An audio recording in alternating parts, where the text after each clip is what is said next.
this episode of Nurturing Wellbeing with Kurt Kelly, we brought on a fantastic guest, nationally recognized Dr. Mimi Graham. She is known in the area of early childhood development, and we're looking forward to hearing and having a conversation with her. I hope you enjoy this episode.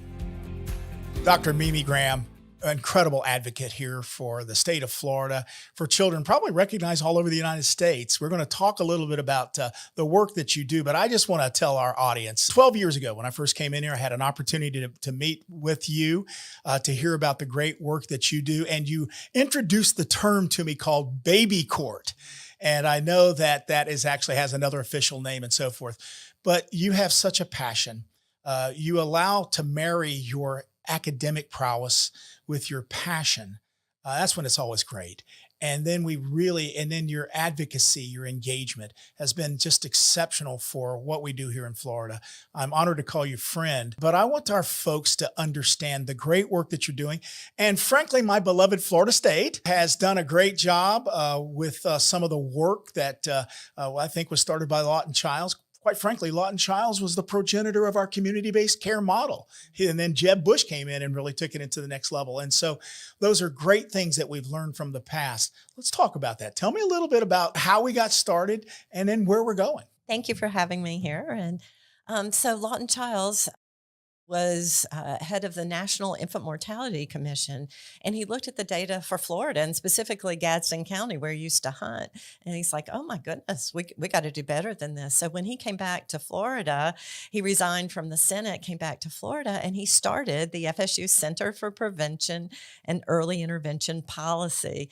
And the purpose was to figure out why do we have such a high infant mortality rate? And then he decided to run for governor. And so the center has been in existence since 1990, and I've been there now for 33 years.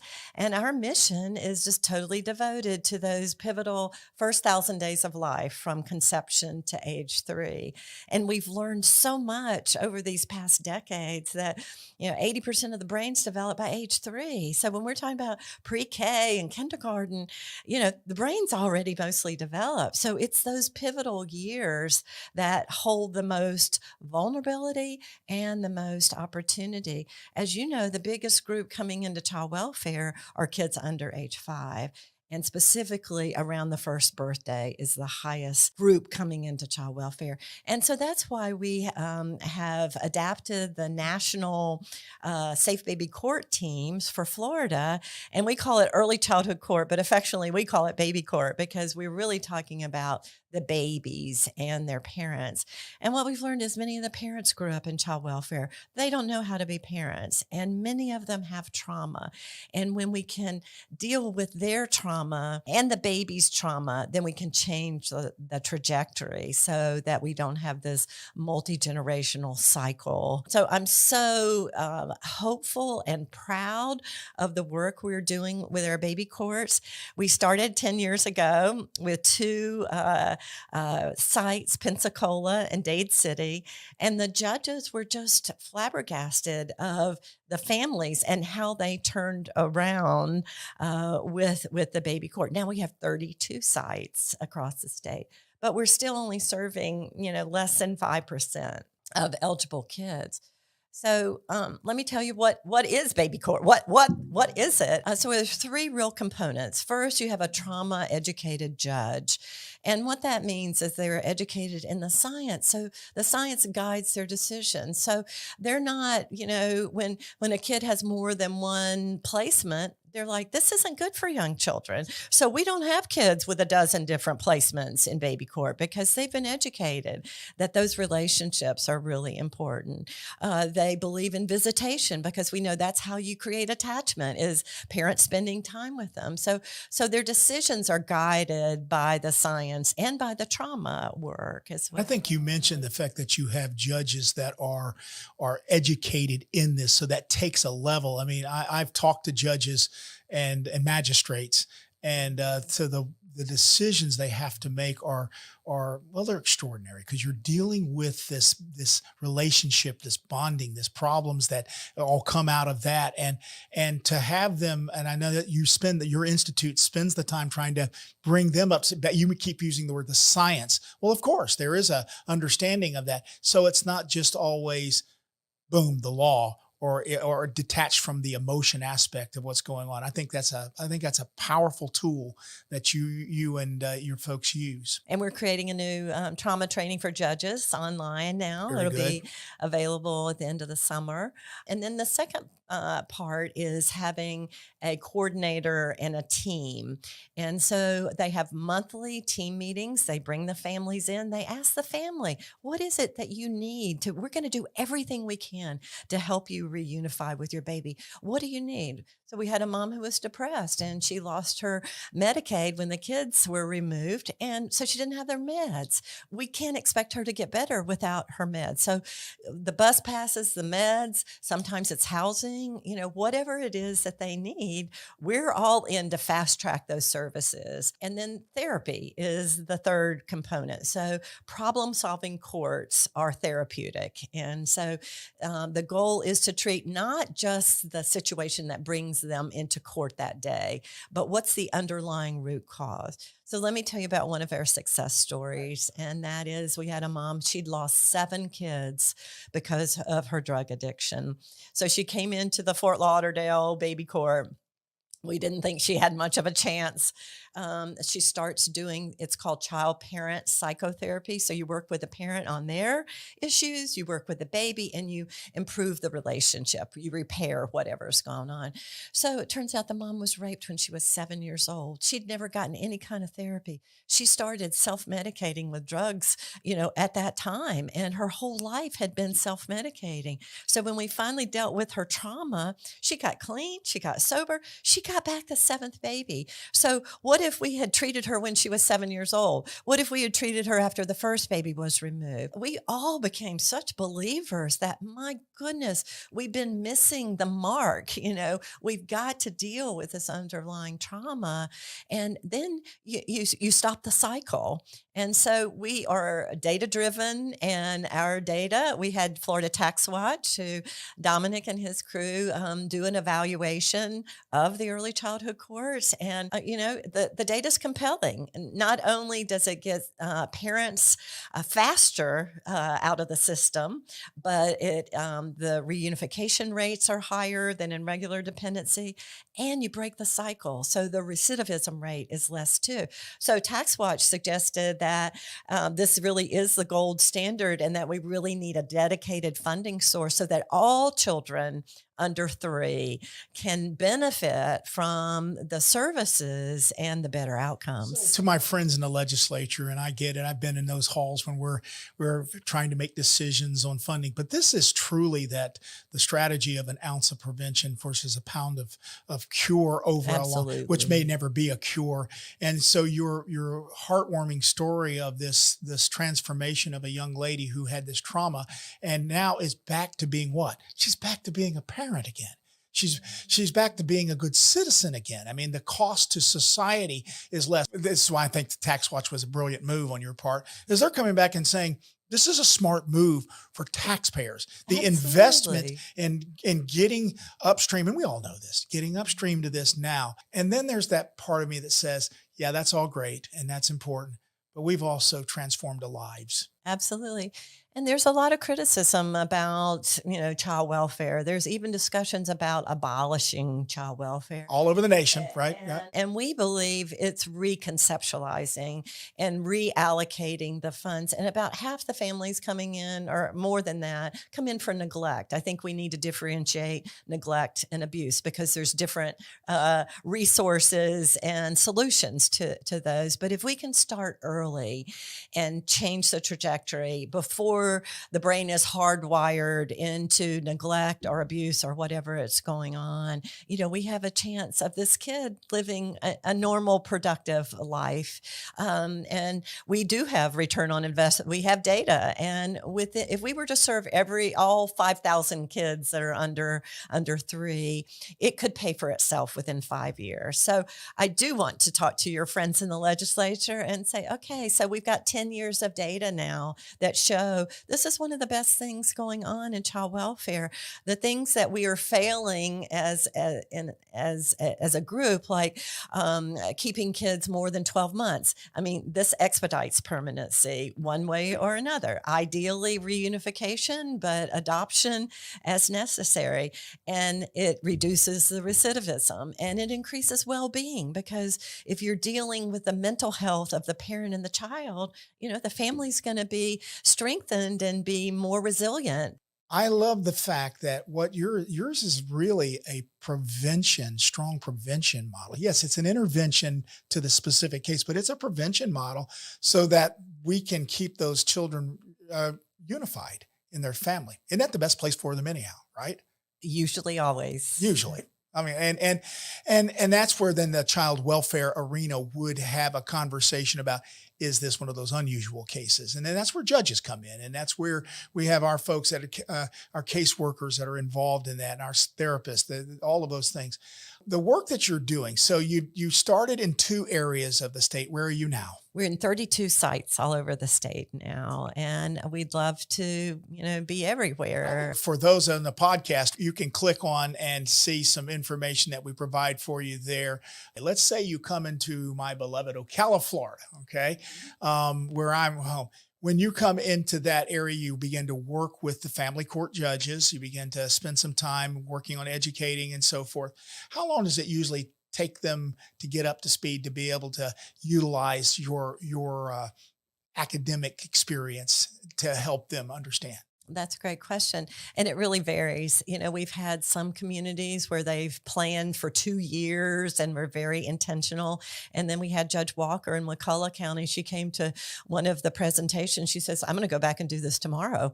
And she did. And she had the therapy dogs and the clinicians. And, so there's a learning curve because it's therapeutic. It's different. It's not punitive. It's really, the goal is how can we strengthen this family to really, love and care for their children. We also work with teen moms that are involved in the system. Many of them are in DJJ. And in fact, being in child welfare is one of the biggest predictor of a kid being in delinquency. And it's not because they're bad kids. It's because whatever's happened to them, they either internalize their hurt and rage and do self-injurious behavior like substance use, or they externalize their rage and they hurt other people. Either way, it brings them into the system. So when we understand the DJJ delinquency system, when we see that there's trauma, 50% of their kids have 4 or more adverse childhood experiences. So when we look with a trauma lens across our systems, we realize there's a lot of hurt families.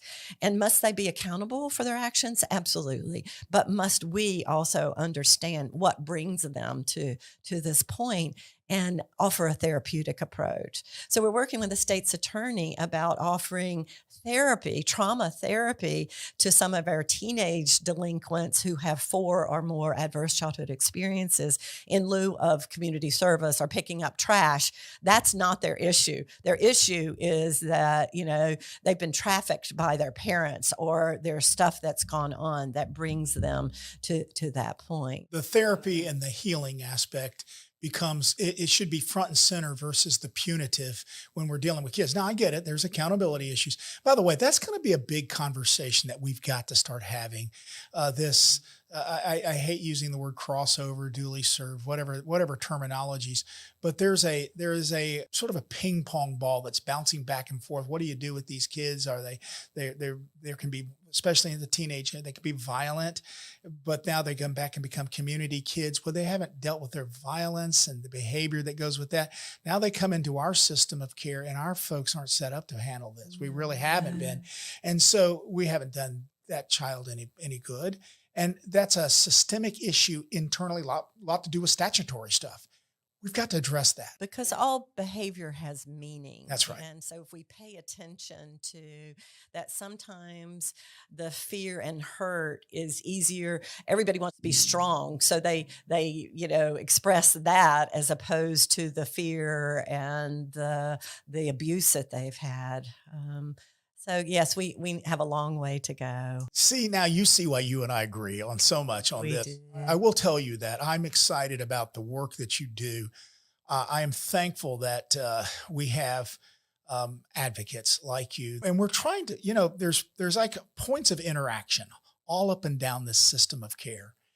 And the more that we can get to those points, I'll never forget, I went to a meeting with a group of newspaper folks with a gentleman that was in Jacksonville. And we were sitting there, and I didn't know this was going to happen, but as we sat down with his newspaper and we were talking about child welfare in an editorial interview, and he pulled out this sheet of paper and he said, these are the points of interaction where if we don't get it right here, it's going to exacerbate to here. And you could see the light come on to just business guys and editors of a big newspaper in Jacksonville. And they're sitting there going, and he said, that's where I'm focusing my attention when I use my resources. Resources were an important word because at that time we were really being, I hate to say it, the system, it was just easy not to put a lot of money into it. And he was very careful about where he put those resources.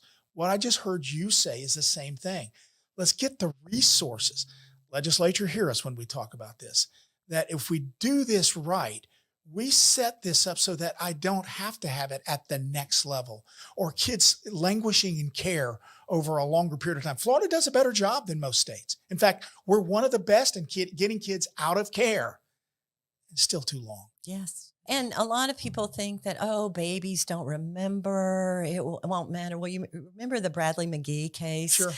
So the dad drowned the 2-year-old in the toilet and his 11-month-old sister was watching it. So, of course, they removed her from the home and she was in foster care and she would sleep under the bed. And she didn't know what happened, but finally somebody showed her the newspaper clippings.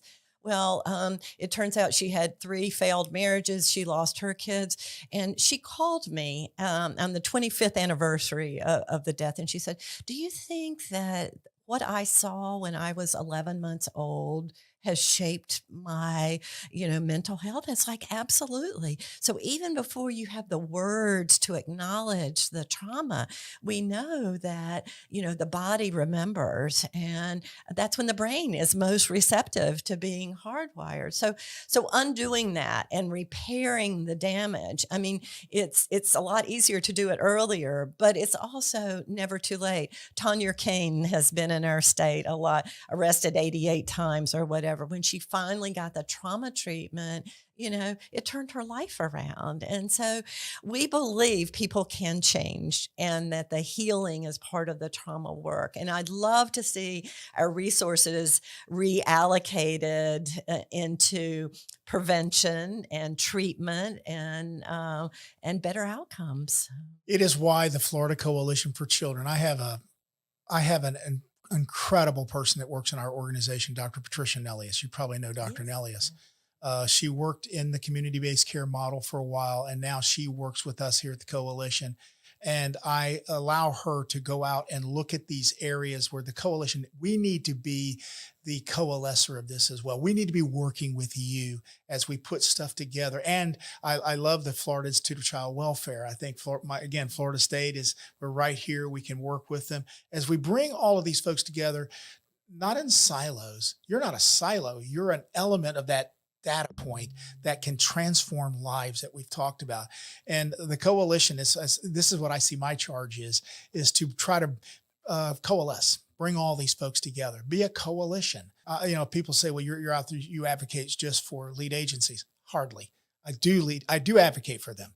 I advocate for providers. I advocate for other organizations, parent groups that we're working with, all of these different groups in this for one primary reason. We can learn how to do it better, how to prevent it, true prevention. I remember when I first got here, Mimi, people said, Kurt, there is no such thing as true prevention. We do intervention and diversion. I didn't like hearing that. I think there's an opportunity. And what you seem to be working on is, yes, they're known to you. So there's some level of diversion there.